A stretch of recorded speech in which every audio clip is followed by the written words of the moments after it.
NPR has put out an article that Alex Jones references in a video. We're going to be previewing, well, playing it in full for you here. It's about a 5-minute video coming right up here shortly. The article is from Tina Brown from NPR, who in ways compares Andrew Breitbart to Hitler's supporters. Huh? What, Nazi people? Come on. And I guess these people also say Breitbart wasn't assassinated, really? Yeah, he just happened to die of a heart attack the night before he was going to release an explosive secret video that he had told people was going to bring down the Obama administration. You think he really just keeled over and died from a heart attack? See, that's where that skepticism comes in again that we were talking about with John Rappaport in the previous segments. You got to be skeptical of not just government, but of everything. You should be skeptical of listening to me right now. You should be skeptical of everything you read on InfoWars, and you better for sure be skeptical of what you read on NPR or what you hear on NPR. Sometimes I've got family members who like to tune in to NPR sometimes when I visit them, and I hear it, and it's just pure propaganda to me. Every story is spin and propaganda. I can't find hardly an element of truth in NPR. I don't know where they get their fictions. They must have some really good fiction writers in the back room that dream up their news. Quite fascinating. In any case, we're going to go to this video where Alex Jones comments on this in his own words and brings attention to this NPR fictional weaving of the story of what happened to Andrew Breitbart and who he was as a person. Do we have that video ready? Okay, here we go. Alex Jones here with a report for Infowars.com from my home office. On Friday, I heard this Tina Brown NPR piece when they re-aired it, because I like to monitor what the big tax-free foundations are putting out their so-called public radio. And I actually heard Tina Brown, who's also Newsweek editor, compare, in a twisted way, Breitbart to Hitler. And of course, Breitbart was Jewish. But the point is that she talks about writers from World War II that exposed Hitler, and a book called Hitlerland about it from war correspondents and how great they were and how they were the greatest example of journalism, but then how Breitbart was the opposite of that. And before that, she'd been talking about Hitler propaganda and bad journalists for him versus good journalists. And then, oh, here's the bad guy.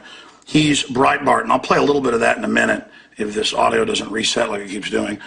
But then there's this subject of the Daily Caller, and others are like, oh, L.A. coroner, Breitbart died of heart failure, no foul play suspected.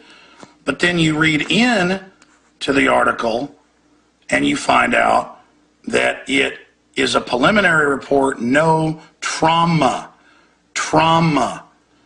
It says no significant trauma, so I guess there might have been some. No trauma like knocked on the head. And governments and corporations have literally hundreds of chemicals that metabolize out. They can give you a poison that kills you 2 weeks later. My point is, he was set to release documents and video that day that he said would basically bring down Obama. So that's my point on that subject. The Daily Caller's like, you know, oh, Alex Jones said it was a conspiracy. I said no one I know buys. No one I know buys, you know, the story out of hand. Everybody says it stinks to high heaven. Okay, so here's the article plugging Hitlerland. Does sound like an interesting book. And then she's like, oh, the good journalists that exposed Hitler versus the bad ones. And they segue. You can go listen to the whole report at NPR, Tina Brown's report on Hitlerland, and they segue into Breitbart. And here is that audio or part of it. More recently, it's from the New York Times by the media writer David Carr. It's called The Provocateur.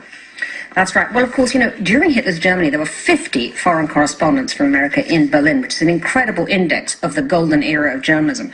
What we have, of course, in the era of today with Andrew Breitbart, the blogger, the right-wing radical blogger who just recently dropped dead in the early 40s, was, of course, the absolute opposite. It's really the degradation, in a sense, of the journal. Did you hear that? Who just recently dropped dead? She says that with a little bit of enjoyment. And then she just goes on to basically imply he's like Hitler. I mean, that's what this whole piece is, in a very sneaky way. And then I was looking it up. She also compared Rick Santorum, regardless of what you think of him, to Judas Iscariot. This is the head of Newsweek. This isn't even an American, as you can hear. Nothing against folks with British accents.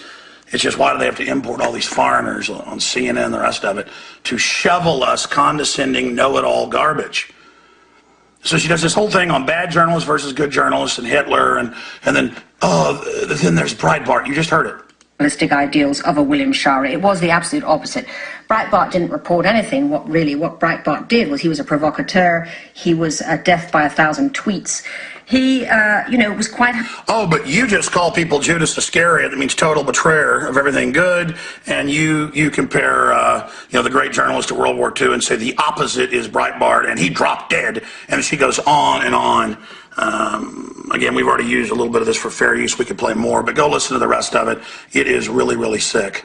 To take the flying soundbite, any soundbite, and misapply it in its context and create an absolute mayhem for the person concerned, like he did for poor Shirley Sherrod, who was the obscure official in the Agriculture Department. And again, out of hundreds of reports, they take one where Breitbart wasn't completely correct. The truth is, he broke major news, brought down Acorn, brought down all the corruption with the energy garbage going on in the payoffs, and just the incredible corruption of Obama. And that's why they hate him, and that's why they demonize him. I'm not saying he was perfect. I didn't agree with him on the pro-war stuff. My point is, his death was very, very suspicious, and they just go on to basically celebrate it in a piece about Hitler's Germany. Just amazing, amazing. You talk about sophistic.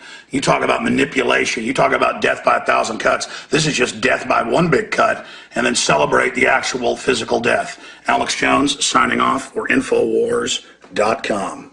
Well said there by Alex, man. Yeah, great analysis of that. Did you hear that voice, the British accent of the voice there from NPR? We were talking about the Hunger Games earlier, and that's how everybody speaks in the capital, the corrupt capital. May the odds be ever in your favor. When they're launching the games to have these children murdered for their entertainment bread and circuses. That's exactly what they sound like. Once again, the Hunger Games is real. It's happening around us right now. Just incredible. Oh, man. Here's another quick news item for you before we go to the interview with Senator Rand Paul. That's coming up in the next segment. Breast cancer survivor handcuffed and thrown in jail over a mistaken $280 medical bill as debtors' prisons return to the U.S. This is actually from the Daily Mail, believe it or not. And here's a breast cancer survivor. Her name is Lisa Lindsay, and she received this medical bill that wasn't even for her. It was another mistake. You know, you're going to get a mistake if you go to the hospital, for sure. They're going to screw up something. If not your treatment, then your billing, for sure. And so she said, I'm not going to pay it, and they threw her in jail. Took her away in handcuffs. State troopers arrived at her home. Took her away in handcuffs, and then only later was it revealed that this was not her debt. Hey, they're just stealing your babies now in hospitals and shooting them up with vaccines and throwing you in prison too. Why not just throw you in prison for other people's debt?